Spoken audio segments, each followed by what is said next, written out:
maybe Ash, you could tell us a little bit about what led you to get into ecosystem restoration. Let's start there. Yeah. Hi everyone. Before I begin, I just wanted to say it's very classic Derek Gow to not abide by the rules and try to bring his dog in with him. So I'm not surprised. And it is a shame that he's not here. But I do work with Derek, and if you have any questions about him, I can try and answer them. Yeah, I've been working in this field since 2016, and I don't have a background in ecology. I didn't study any sciences at university. I actually did English literature. And so a lot of people ask me, how did you get into this field? And I just tell them that I actually watched a documentary called Green Gold, which is all about ecosystem restoration. It's very inspiring. At a time when I was feeling very depressed and scared about climate change.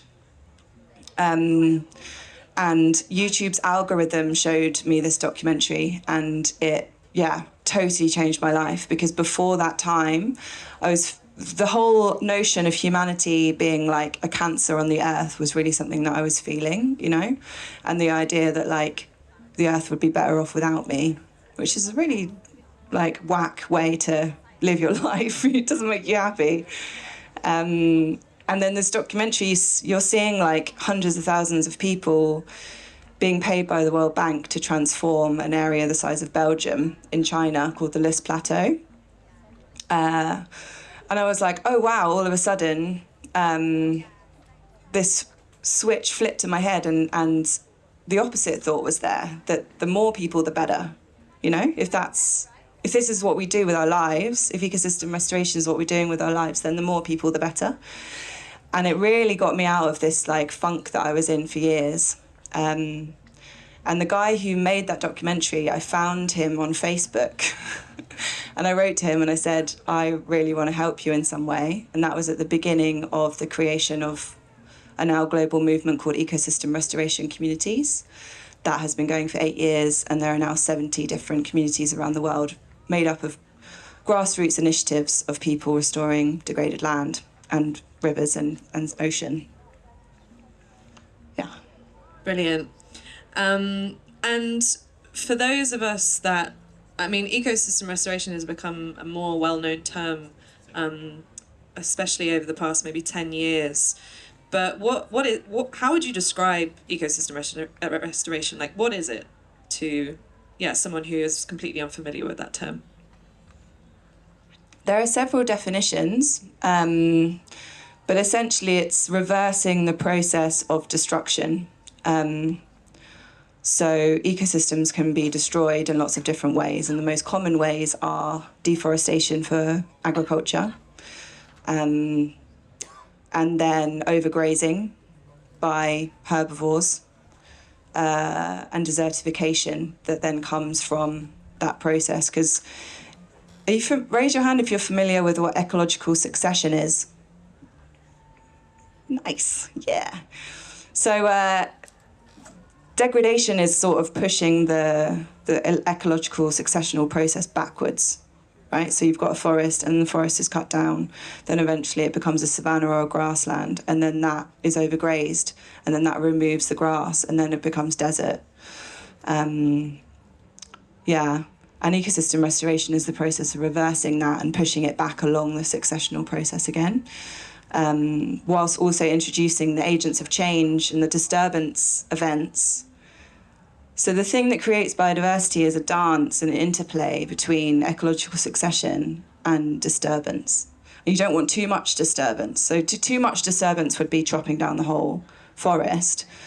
Whereas if you've got a tropical rainforest where there are large animals, and one animal goes in and knocks a tree down, that's a form of disturbance. But then that tree being knocked down creates a clearing, and then in that clearing, species can grow and take hold that they wouldn't otherwise be able to because there's sunlight hitting the floor. And a closed canopy woodland is actually quite limited in biodiversity. Whereas if you've got these clearings and these disturbances that are like in balance and not over destructive, that creates more ecological niches, and then the more ecological niches you have, the more species you have. It's almost like nature designed it. And so we were going to have Derek Gow here, and he's like the rewilding expert, but you also have a lot of experience in wilding, and I know that you're wilding your balcony currently. But how does wilding fit into ecosystem restoration? Like how does that fit in? So rewilding can most easily happen when you have a lot of the pieces in place already. So there's an organisation called the Society for Ecological Restoration, and they have something called the Ecosystem Restoration Continuum. And it starts off with like the most degraded sites. And you do something called remediation, which is stopping anything destructive that's happening to the ecosystem is the first stage. So say there's like pollution pouring into a river. The first thing you would need to do is stop that pollution pouring in. So that's the first stage. Then the second stage is called remediation. That's like cleaning the water of that pollution, right? And then the following stage from that is called rehabilitation, which is where you are restarting the ecological processes that have been removed. So that could be like re-meandering a river so that there are gravel beds there for fish to lay their eggs in. And then you get to the stage of rewilding where you can where you kind of put all the pieces back in place and the ecosystem can start to rewild itself. But to be honest, like the word is used in quite you could argue that it doesn't have a fixed definition. Lots of people use it in lots of different ways. So there are some people who only believe that rewilding can happen on like 1,000 acre or more scale, where you've got like the full suite of species present. You've got the predators there, for instance, right? Whereas in places like the UK, where we're terrified of having wolves and lynx and bears back, some people would argue that that's not really rewilding. And then we use things like proxy species. So there's the most famous project in the UK is called the NEP Estate.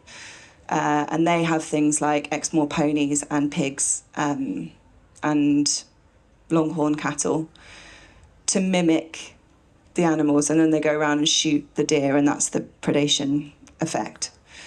And then there's some people that say that putting wildflowers on your balcony is rewilding. It's very broad, and I don't think there's really one fixed definition and example of it. But the way I think of it is like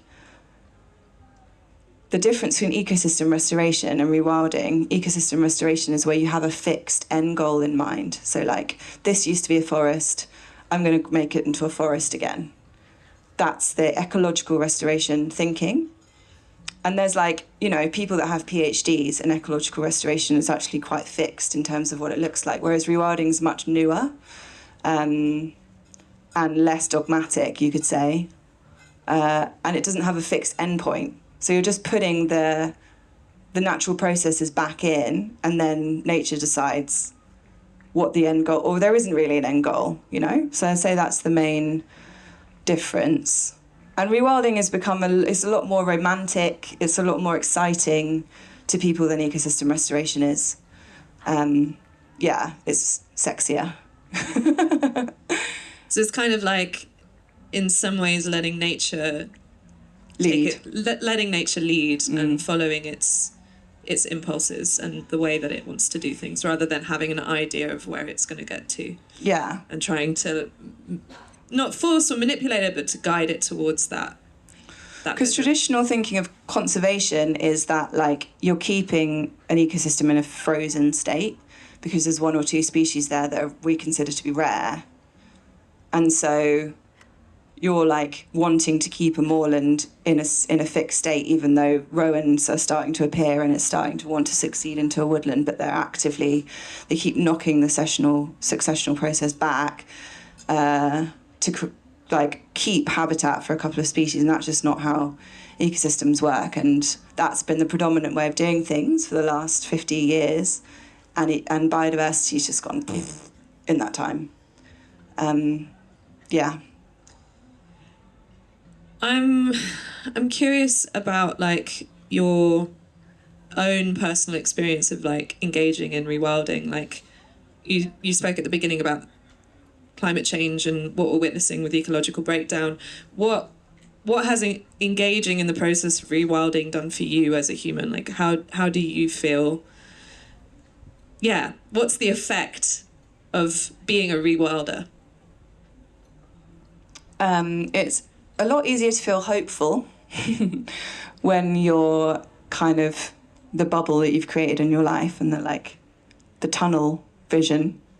I don't know if I'd call it tunnel vision, but you know what I mean? Like the sphere that I've created in my life is always hearing about people doing this work and more people doing it. I run a training. If anyone wants to learn how to become a rewilding practitioner or consultant, I run a training down in Devon. It's mixed. It's mostly online, but it has 3 in-person long weekends. Derek's one of the teachers. You get to visit his farm. And a lot of the teachers are like the main sort of experts in the field of rewilding. It's called the Rewilding Training.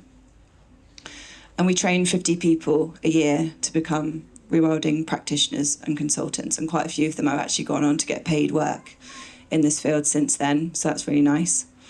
And just seeing people coming in and being like, oh my God, thank goodness there are other people who feel like me, because I think there are a lot of people that are very passionate about this stuff, but no one else in their sphere knows what it is, and it's quite lonely. And the fact that there's a chance you can get paid work. There's more and more jobs coming up in this field now. So it's just a very positive place to be, really. And yes, it could well be a bubble, but it's a bubble that I like being in. I'm also thinking about Derek. Derek was going to talk about beavers, and beavers are a keystone species. And I've heard people talk about, well, humans are also a keystone species. We have this ability to adapt and change our environment. So maybe you could tell us a bit about what a keystone species is for anyone who isn't familiar with that. And then how can we as humans, through rewilding, through ecosystem restoration, how do we also become keystone species? A keystone species is a species that's presence changes everything else in the ecosystem. When it's not there, the ecosystem can't function properly. So the most famous example of that is wolves in Yellowstone National Park. And when they were reintroduced, they started hunting and killing the deer, and then that actually changed the course of the river's flow. They have a disproportionate effect on the ecosystem. And the word keystone is the stone in the middle of an arch. So when that stone is removed, the archway collapses. But people say it's quite an oversimplified term, and that actually you could argue that a lot of species, the butterfly effect of like one thing's removed and it changes everything. Like it's not just the big species at the top of the food chain. It's that we're actually finding that like wood ants are a keystone species. And when you start looking into it more, you sort of realise that like, hang on, everything's having an effect. So I think it's a bit of an oversimplification, to be honest. But handy for people who want to get, the initial ideas and concepts into their head. Humans as a keystone species is definitely something that's needed for the smaller sites, because there's something called land's carrying capacity. So I work at a place called Embercombe in South Devon, which is 50 acres, and that's rewilding. And it's not big enough for there to be animals living there all year round, because they would overgraze. They would have too much of, the balance would be off with the amount of disturbance that they're creating because of the size. So the students on the training, we have been going in and mimicking these different animal disturbances. So we've been like digging, we've been turning over turf, which is what wild boar would do. And that exposes the seedbed to the sunlight, and then those seeds that have been there for a very long time, haven't gotten through the grasses, can all of a sudden grow. We have been coppicing trees in the woods and creating leaky dams, which are basically like bundles of sticks that you put into the streams, and that slows down the flow of water and creates wetlands. It's like mimicking beavers. So yeah, there's all sorts of things that you can do. You can like create brush piles, you can knock down trees and create dead wood because that's really good habitat. And when you're rewilding on a smaller scale, then yeah, you need to be the agents of change really as a person. And it's really empowering, you know, to think that that is something that we can and should be doing. Yeah, when we teach the students on the training, they're like, oh my God, yeah, I'm going to go home and make a leaky dam like now. You know, it's something I can do. I feel empowered to make positive change. And when you start to see the world in this way, it's very enjoyable. It's very enjoyable, yeah. And I guess humans as a keystone species, that you're talking about these different moments in ecosystem restoration. One is stopping the impacts, and then the next is remediation and rehabilitation. Mm-hmm. And I guess I'm curious about why humans really need to intervene in those parts of ecosystem restoration in order to enable the other processes to happen. Maybe if you could speak to that. Well, if you degrade a place enough, then the ecological processes that are happening, like water cycling, nutrient cycling, carbon cycling, the ecosystem basically just stops working, and it would take a really long time for it to get back up and running again. So the first place that I worked is in the south of Spain, in Murcia, which is like near Alicante sort of area, and it's so dry there. You know, the soil is like white. It kind of looks like you're on the moon, and you're like, oh damn, you know, we really destroyed this place. That place would not be able to get back to a state of health without human intervention, because what happens is if everywhere has been devegetated, then the seeds of the pioneer species that need to come in to kickstart the process of recovery are not there. You know, like there's no seed source, for instance. That's a really big one. All the animals that should be there can't get there by themselves because there just isn't a population nearby. So yeah, or with desertification, the soil is so compacted from the lack of living roots and the sun baking it that you get something called a hard pan, which is like 30 centimetre concrete hard layer over the top, so that the water can't even get into the soil. And there's no organic matter left either to feed the microbes that feed the plants. So like, yeah, there's a lot of work to be done. And it's so meaningful and purposeful and exciting, and yeah, it makes you feel really, really good. Why is it important that we do that work? Because otherwise we're all going to die.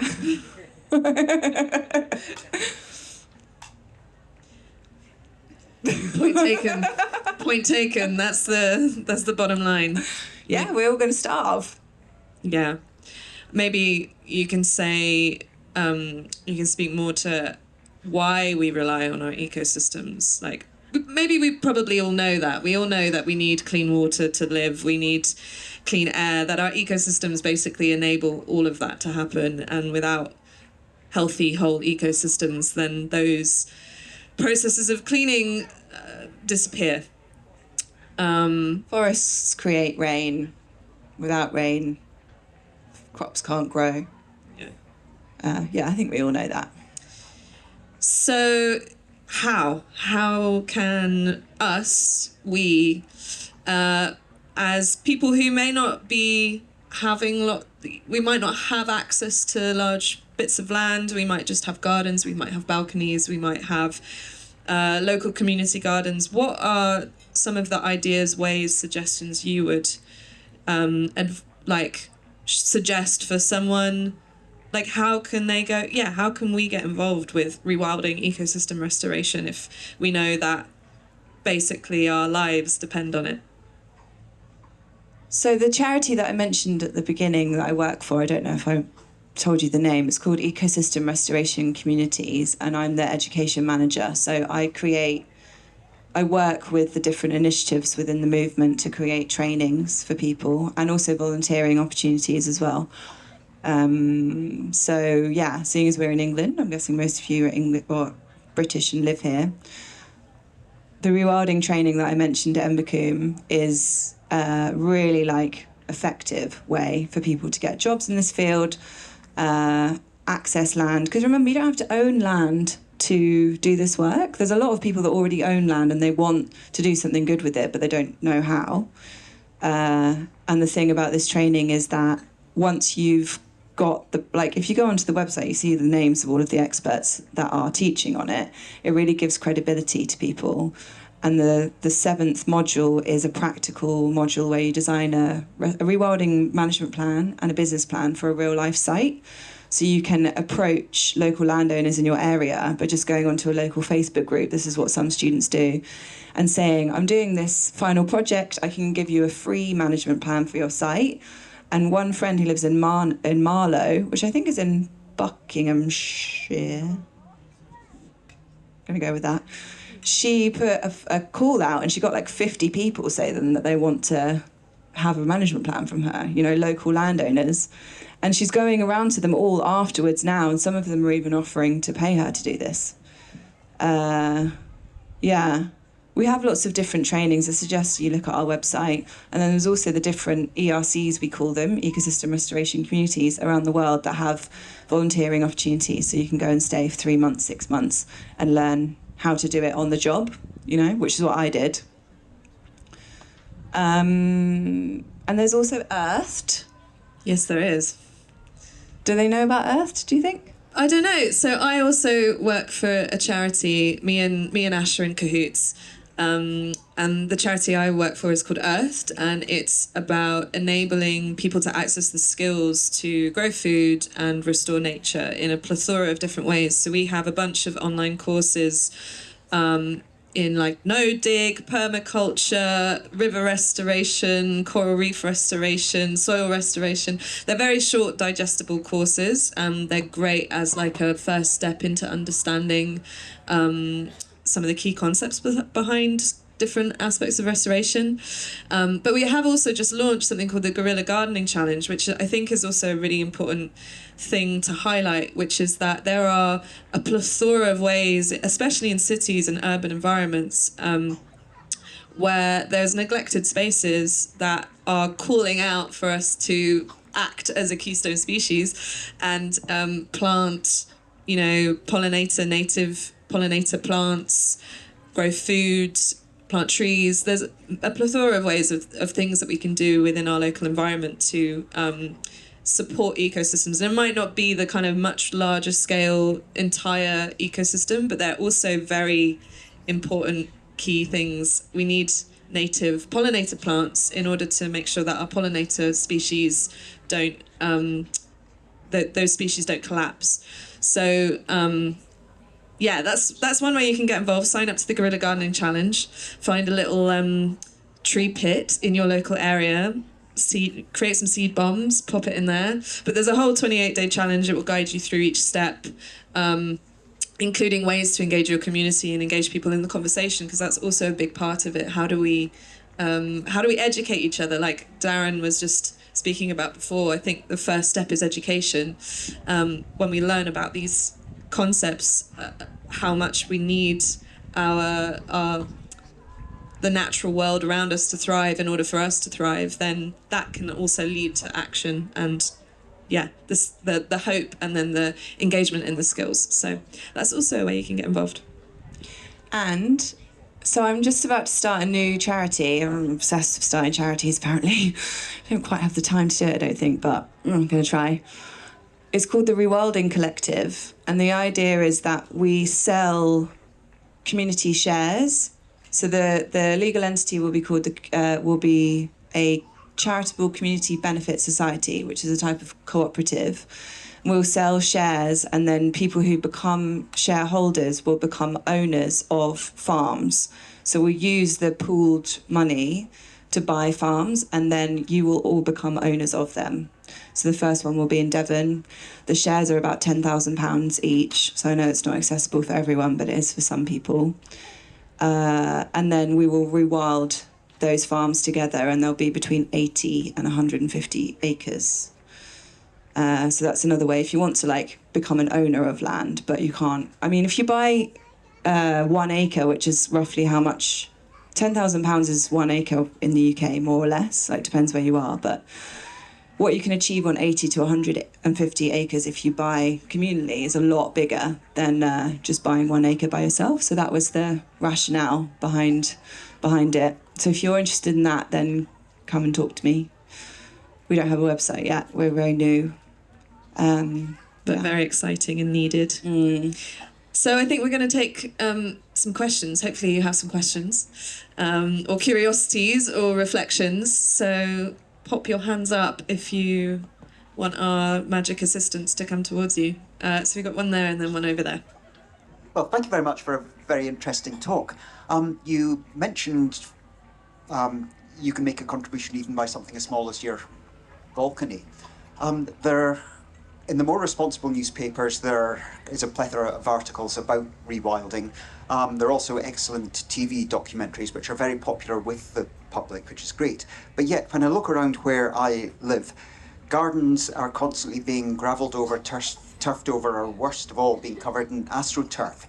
So the impression I get is that the message just doesn't seem to be getting through to us, the public. We see rewilding and nature restoration as something that doesn't concern us and that there's nothing we can do to get involved in.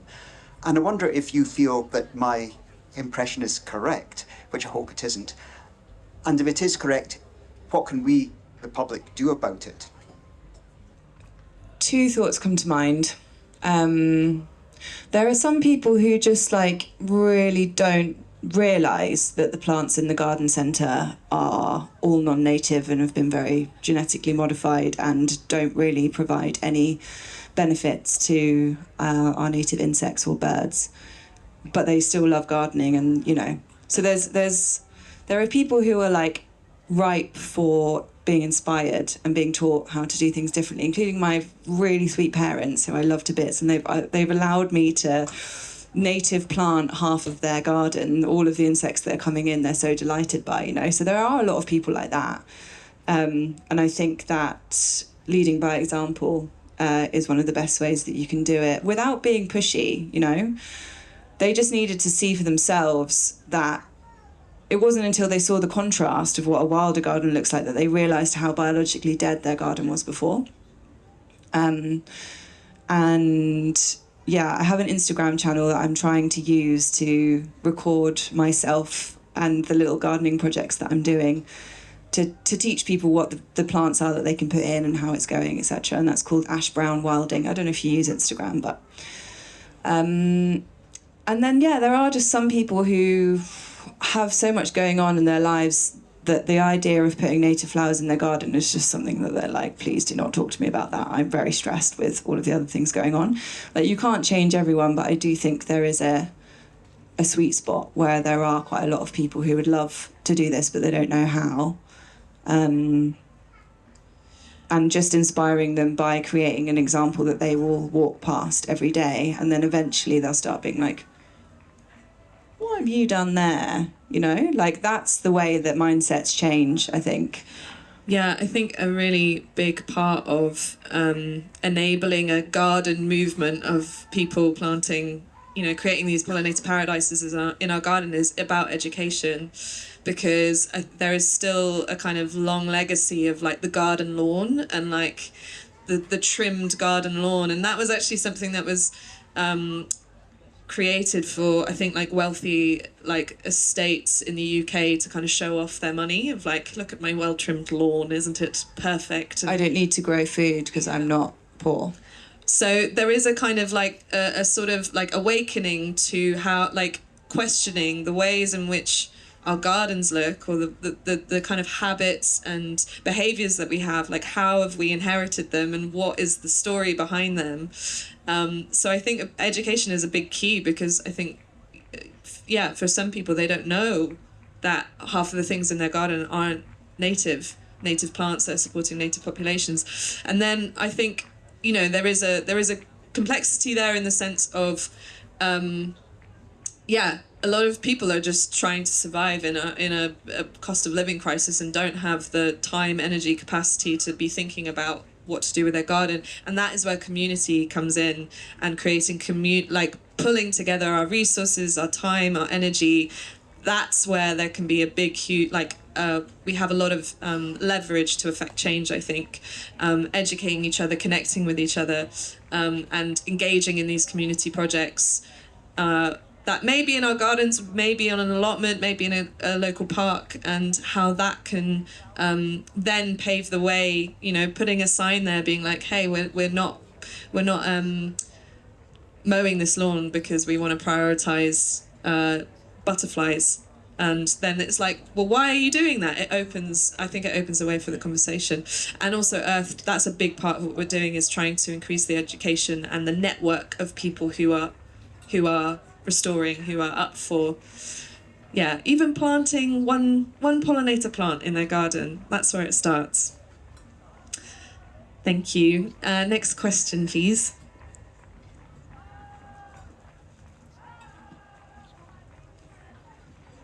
Hi, and thank you for stepping in and talking. It's been lovely hearing you talk.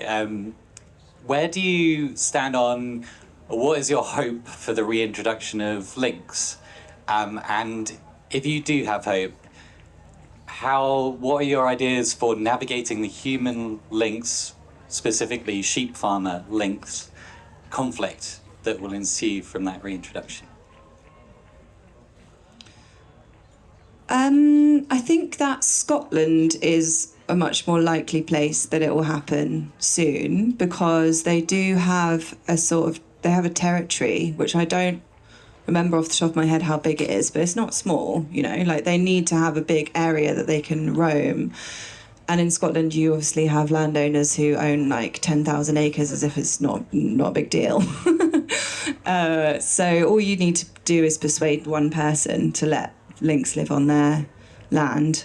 So I work with a guy called Alan Watson-Featherstone, who's done a lot of work in Scotland with rewilding. He thinks that within the next 10 years, the lynx will be back in Scotland, which is amazing. And Derek actually is breeding lynx at his farm.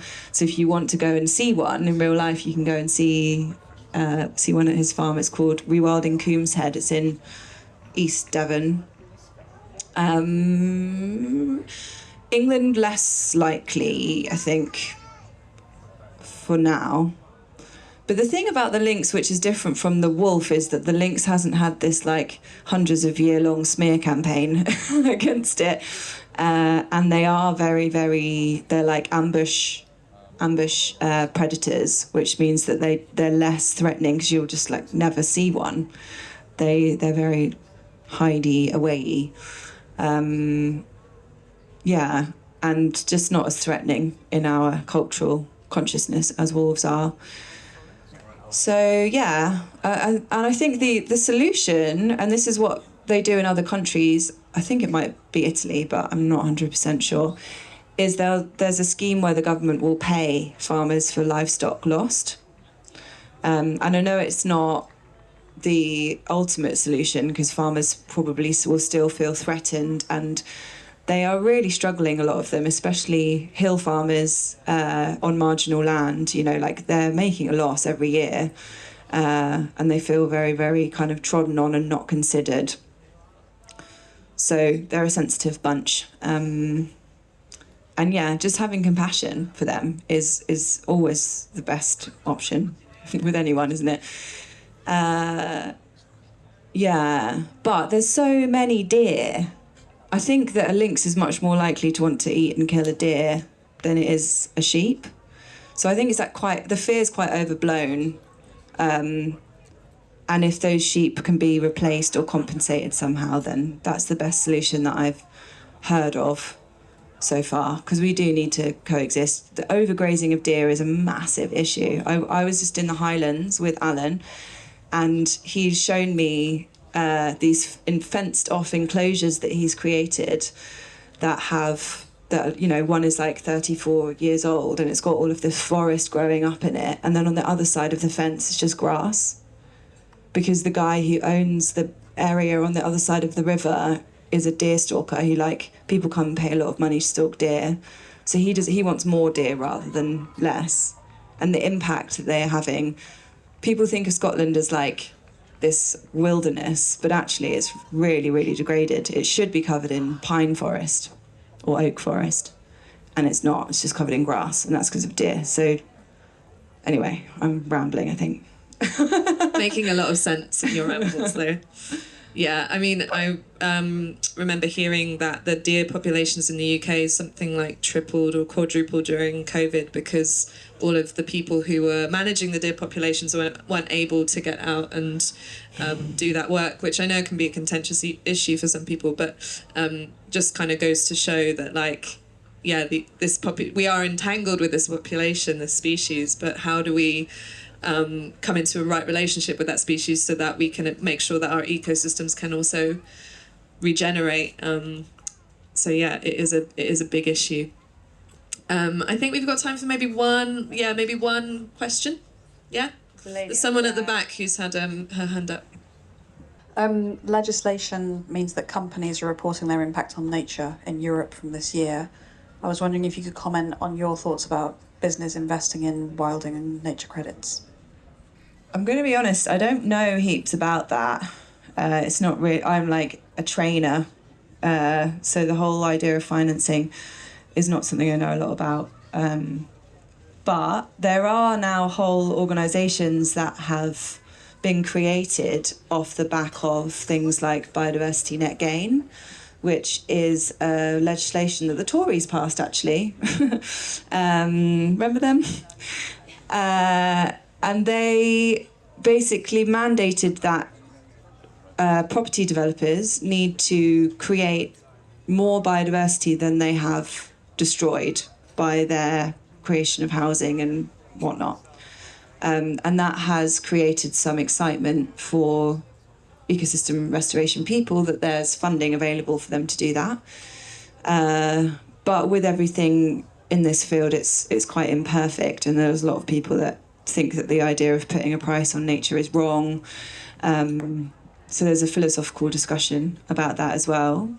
If you want to know more about this, I recommend looking into an organisation called Credit Nature, and their whole mission is to sell nature credits, biodiversity credits, carbon credits. Companies buy them, and then it works in the same way as carbon credits do, so that people can fund their restoration work that way. Yeah, I hope that's helpful. Okay, thank you so much to especially everyone who came here expecting Derek Gow and got us instead. Thank you. Thanks for sticking with us, for letting us share, for Ash stepping in very last minute and sharing your wisdom and knowledge about ecosystem restoration and rewilding.